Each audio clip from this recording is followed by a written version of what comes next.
Hello, it's James Todd from Round 8 Boxing. Here we are, the main man himself, Johnny Nelson. Hi James, nice to meet you, mate. So, what do you think of that interesting press conference? See you later, boss. You know what? It's really good. It's really good.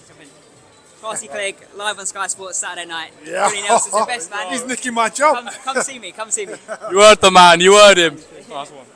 So, predictions for the Azim fight? I think this is going to be another learning fight for Adam. We're going to see the improvement of this young man growing into the fighter he potentially can be. And I actually believe there's a lot more growth here, and we're only seeing the potential of what he's capable of doing. Because talking about that, McGowan, his comments about Azim saying he's really at the moment just off the brink of Tank and Ryan Garcia. What do you think about that opinion? If you talk that now, people will scoff at that, but then by the time those things come into reality, it could be a year, 18 months, which is time is perfectly right for him. So it's good to talk like that now. And it's not an impossible task, just because we're familiar with him, because he's from England, because you think, nah, no Brit could actually do something like that against such big names. So it's just thinking big. Exactly. UK prospect, there's big opportunity for him. Now, what do you think of, obviously, Dalton Smith winning the EBU title? Is that the fight Azim should go for next? I wouldn't go for it next. It's a fight that, as long as both fighters keep winning, it's a fight that should happen. I think Dalton Smith is an unbelievable talent. I think he's probably ahead at this stage in his career than Adam. And if I was Dalton's handlers, I would demand and try and push for that fight now, because as fights go on, Adam's getting better and better and better. And I think if they do it right and they time it right, I think when they do fight, it will be such a good, even match, but outstanding fight. Now, talking about good fights, obviously just been announced, Eubank versus Ben. Now, what a fight that is for UK boxing fans. Of course, no matter what, it's at the Tottenham Hotspur's ground. I think it'll fill it out. Again, those iconic names in British boxing. I think the build-up around this, the controversy around both fighters, Conor obviously more, I think it creates excitement either way.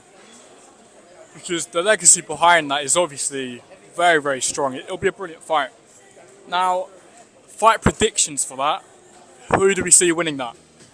Originally, I would have gone with Conor Benn, because I believe Conor Benn was one of the fastest improving fighters in Britain.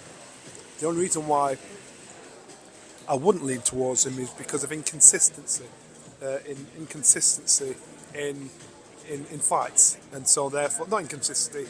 There's just been no continuation, whereas Chris has been busier, and so that time out, I think that could affect Conor, because the time he's had out, the development that he should have had, it's going to put him back a little bit.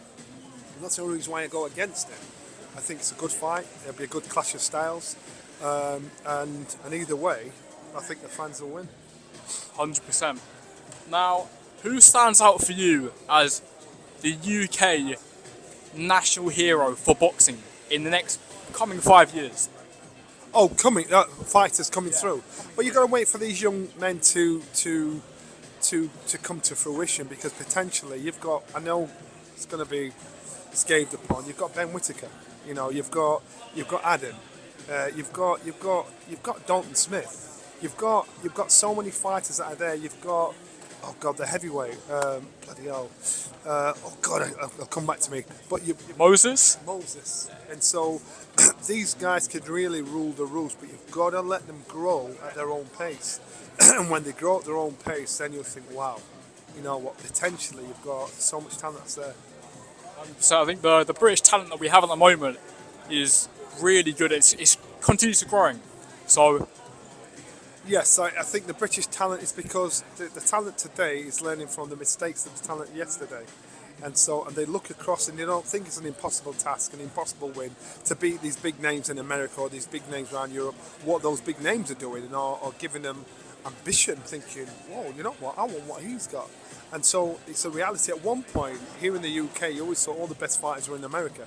But then, you know, you had trailblazers that changed that mind process, like Naz, like you know, Anthony Joshua, Joe Kawasaki. You know, and you had fighters that really made a massive difference.